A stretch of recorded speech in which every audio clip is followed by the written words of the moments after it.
Normally, I keep saying it. It is high time we try to create our own narrative, create our own story. And this is why Ndinaasubia launched their own TV station. And I've been preaching that we should learn how to ignore some certain posts in order not to give them relevance. But sometimes it's good that we counter most of them. I want you to pause and read these two particular posts. One from social media, one from newspaper. If you read that social media own, coming from Nwoko and a trumpet, you will begin to understand what is going on. And I'm going to be explaining it to you. But before then, I want you to also read this. How new search for Igbo unity began in Obanam, Nzogu's hometown. These are the things we see, and you begin to question, what are they trying to incite? Why are they making this kind of publication? But it's okay. We're not scared of what they want to paint it like. We're going to be addressing it as it goes. Now, going to the post that this guy made in social media, Nwoko and the trumpet, there are two things involved. He's making this post to get engagement, knowing fully that most of us, the Igbos that are supporting us, are going to be sentimental and emotional to come and comment. Blah, blah, blah, blah, blah. But the reason why a person like me is responding is because you cannot lie against our dear distinguished senator, Nwoko, and I will keep quiet. This is a fabricated lie. I have not seen any post where Nwoko emphatically said that the entire Delta belongs to Igbo people. I have not seen it. There is no way he has said it. So why do people want to lie against him? Even if you hate what he's doing, why not state the fact of what you think that he's doing wrong and why you don't want to support Anyoma State? But here you are, lying against the man. The man has been a senator of Delta North, and he has keep on saying that Delta North is his own target, which is the 9 local government he's a senator with. That is what we are trying to go with. Apart from Ibanke people in Edo State that want to join us, the only chance about we want to join the Adioma, we have emphatically and with him said, no, those ones are not included. There are people in Imo State that are governors say they want to join the Adioma State, and he has told them no. We are all Igbo. Stay where you are. Just plan for a good governor to be your governor so that development will reach you. But here you are lying against a man. If they turn out to provide an evidence, you will not see it. We have not claimed Isoko Urobo. We have not claimed Ijo. We are not even claiming Ebu. The Igbos are not claiming Ebu, which is in Enwani. We are not claiming Okunzu, which is an Olukumi community. Even though they are part of Delta North and will be carved into the Anyoma State because now they are in Delta State. But nobody is claiming their land and say it belongs to us, that they are visitors. Why do people want to lie against people? I keep asking, what do you benefit from this lie? Just to cause confusion and hatred. And whoever is sponsoring you people, we fail. We fail. Delta State is the second oil producing state in Nigeria. The statistics shows it. Look at it here. The statistics shows it. But Delta State has nothing to show off. Most especially Delta North has nothing to show off of the oil that is coming. Abuja is experiencing development. Lagos is experiencing development. But the real owners of the oil, even the so-called Okwani, where 9 oil were situated, they cannot show anything. No light, no good road, no security. So why are you against Anyoma State? Tell me the reason. Tell me, if you can show one evidence of what you have benefited in Delta State, it will be easier for people to understand, say you have a legitimate point. We don't have anything. We don't have anything to show for. Just that you are just on the name that you are not Igbo. That is what you people are arguing about. You are not Igbo. But your name is Okwane. Then tell me the language that is Okwane. He says it's Okwane. Yes, it's Okwane. It's a dialect. It's not a language. I said the time without number. If you know you don't want to be called an Igbo person, change your language, change your name, change even your village name. Change it. It's as simple as ABCD. So that we know, okay, these people now, they are not our own. They have done everything possible to make sure they are not our own. And it will be registered. You can't be eating Igbo food. I saw what Almighty wrote this morning. That the red cap is what is known by the Igbo traditional or chieftaincy people. Whenever they see with red cap, that means you have collected a title, Nzenozo title in Igbo culture. These same people that are claiming they are not Igbos, where red cap enter their village, may they ask you say whether you get title. A debate, a show, a proof and evidence that they practice Igbo culture. Make I wear red cap come that village. Now 3 hands they go give me. Nobody go greet you just once. Once you be title man, 3 hands, Igbo culture. Show me anywhere where they do 3 hands before they greet person, if not Igbo culture. Go to their village today, they go do market, Eke Orie Afonkwo, Igbo culture. Look where today, Wakawalu and Ponani, no Nyamusho. They practice Opaluku leadership, Igbo culture. Rio Kisi, Rio called Uletisi no Kene. That is what we are doing. After everything, you'll be claiming that you are not Igbo. This is a claim. That's why it's called denial. We can't continue to lie to ourselves. If you know that you don't want to be called Igbo, change everything that relates, that looks like, that is similar to Igbo. Change it entirely. Entirely. So that we'll say, okay, this will true no be Igbo. See their language, it's not the same. Nobody say, go say it's similar. What is similar? Why are you not similar to Benin? Why are you not similar to Robo? Why are you not similar to Isoko that is close to you? Why are you similar to Igbo that you say they are far from you? They are across the Niger. Some villages in Nwoko and share boundary with Isoko and Robo. You are not similar to them. You are similar to people that we are far from. This is what we are talking about. We can't constantly be looking at people to be rubbishing the name of people who do not do anything bad. There is no way I've seen senators say that the Delta state entirely that has a Joe Shakiri that it belongs to the Igbos. Nowhere. You just lie and propagate propaganda. You see, there's a deliberate attempt by the Nigerian people to make sure that Igbos are not united. And we must address it. There's a deliberate attempt to make sure that Igbos are not united. There's a deliberate. As of 1921, Igbos are the highest in population. Check it. Check the census. And as of this 1921, the Igbos they are talking about, Okwani and the Ka and the Enu are included. The Igbos in Kogi, Benue are included. I want you to understand that landmass is not population. The North has a big landmass, but they are not more populated than us. The time for this life, I've said it time without number. I've been to 774 local governments in 7 years in my former job. I know Nigeria well.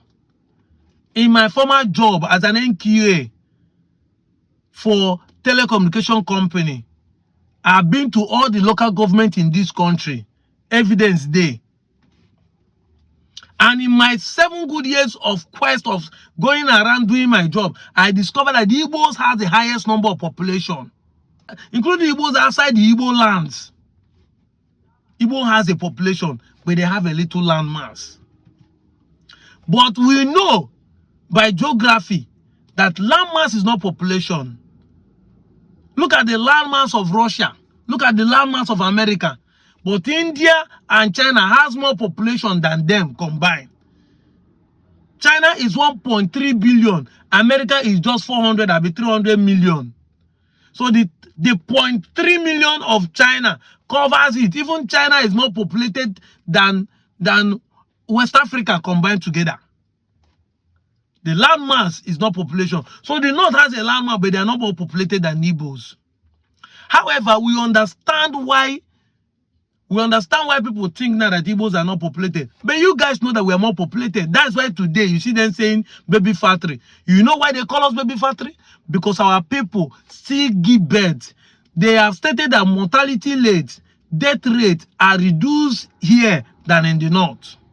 So the North can give 7 children, but in 2 years, maybe only 3 will survive. But we can give birth to only 3, and in 10 years, the 3 will still survive. We have more population than them. Go and check it. And this is why they don't want us to unite, because we are going to be more populated. You know, they have organized a census committee, 8-man committee. No Igbo man is included. 3 from the North, 5 from the West. There's a deliberate intention to reduce our size, but we'll not agree. So the government instituted a 8-man committee either this year or next year. But do you know that no Igbo man or no people from the Southeast and the so-called Southsouth that was represented in that place? And these ones are the ones trying to fight in the Igbo. Igbo people should not be united. You don't know they are making attempts to make you a minority. They're making an attempt to reduce you, and population determine how location goes in this country. Even though that Delta State is the second highest producers of oil, how many money is coming to us as a location? Besides that, the money coming is being shared among our politicians. Yet, how many is even coming? Because they will use population to do it. But if you have agreed that we are all the same, it is easier to merge us together. And our location will be plenty. Our money will be plenty. You are making yourself you reduce and they will give you peanuts. Yet if the peanuts come, Okowa will take it. Your deputy governor from Delta State will take it and they will share among themselves. You that is shouting you are not Igbo, what have you benefited? That is the question. Anyway, I want to read out the press release that we in Ndinaasubia with Igbo Unification Movement are giving at the last concluded Igbo Unification Movement conference in Okpanam. I'm going to be reading it out, and as you listen, you begin to understand that we are here for Igbo people-centric. Igbo people-centric. We're here to help our people. We're here not just to help our people because we are Igbos, but even among the minorities and those who are not Igbo in the South. Our press release talk about how economically it will favor not only the South. All these ones that are shouting, I have not seen any Ijo, Urobo, Isoko, even the so-called Okwane, who are clamoring to have a seaport in Warri that will open the Delta State for government, who are clamoring to have a seaport in Bayelsa, to have a seaport in Calabar and Cross River. Everybody is centered on Igbo. Igbo do this, Igbo do that, Igbo do this, Igbo do that. Igbo are not united. We are not Igbo, we are not this. How many of you are talking on how to help the economy to go forward? And this is why people like us are not just talking that we are Igbo, but we are trying to push the narrative for government to see the way they will help everybody in the South, not just us alone, because we are not selfish. In Igbo cosmology, our people believe, live and let live. Ugo belu, ebe belu. In case he be ebena, when the eagle perch, the kite will also perch alongside. That the one that refused for another person to perch, that one will not fly. This is what Igbo believe, and this is what we practice. Live and let live. And that is why you can enter one market. Everybody in that market are selling the same thing. Different shop, different name, different state, but in the Igbo, everybody is selling the same thing. They're not saying to monopolize the system. And everybody will smile. The same shop, they will smile, be on the same land. I said, Obogo. Everybody is selling drug there. Competition is what we want. We are not here to victimize other people. This is what Igbo believe. I can live side by side with my competitor. I can have shows side by side with my competitor. You can enter a bar and you see 1,000 people doing shoes in one line or in one market. They do shoes side by side. The one that you don't have, I go and collect from my brother and I will help him to sell. That is Igbo way of living. That is why you should understand, if you're a minority among us, you should know that we are not here to intimidate you. Once you make it, you also make it. That is the law of nature that we believe in. I'm out of here, Joe. So after our conference, we issued a press statement, and this Business Day Sunday carried it in full detail, 2 pages. The Igbo-speaking people of Nigeria are far beyond the southeast geographical boundaries, but their unity seems to be mirage. Now a new search seems to resume, rather in a most unlikely places. Now, a few weeks back, talks went from whisper to chant that all those who speak Igbo language were to gather at Okpanam. Before people could dismiss it as another rumor, the list of guests that had endorsed the conference began to confound the doubters. The event later took place with fanfare, a kind of nostalgic recollection of people who seemed truly hunger to embrace their oneness and unity. It took place for 2 whole days, and guests seems eager to stay longer. The organizers were unanimously in demand for greater unity of Igbos in Nigeria. They also demanded for what they termed equitable distribution of infrastructure or more federal projects. The group also lent their full support for the quest for an Anoma state for the sake of equity, justice to the Igbo-speaking people in Nigeria. Their position was endorsed by our president, Kingsley Kainebi Onyenwemado, Ofochi Atagana Benjamin, secretary and legal advisor, and Cosmos Chikobi Agada, chairman, local organizing committee for the Igbo Unification movement and Ndinaasubia social-cultural organization. Many thought the organizers would beat around the bush or pander to deny of who they were, but they came out strongly to hammer much on the unity of Igbo-speaking people drawn to the coast of Nigeria. They emphatically condemned those that describe as entities and circles that either sponsor or permit themselves as instrument of Igbo division. Now I want to go to the main point. The leader greatly praised Nwoko, a senator, for what they termed his unmatched effort to have their normal state creation. According to the Communique, the Igbo youth thanked President Bola Ahmed Tinubu for perceived gradual improvement in security nationwide, but insist that a lot still need to be done. The Igbo leaders urged the president to immediately lift what they claim to be the economic blockage unfairly imposed on the Igbo almost 60 years ago, which closed the main Igbo coastal ports of Port Harcourt, Bonny and Opobo. They also urged him to dredge, modernize and functional reopen those coastal ports to re-trigger a pole of development in the east, with spillover effect to the Middle Belt and the Southsouth down to Lake Chad. So you can see we are issuing a statement demanding what we want from the government. We are not here to joke. Ndinaasubia is telling the president what we want, and we are not just saying it merely on social media. We are still pushing the narrative to the cause. We are doing everything politically to see that all the seaport in the South where we are today has data, and that of Southeast benefit, because that will bring employment, bring job opportunity, bring infrastructural development. This is what the people should be seeking for. This is the reason why people like us are existing on social media. All this time are just preaching propaganda, bringing lies, while we are here demanding what should be done for all of us to enjoy. I'm out of here, Joe.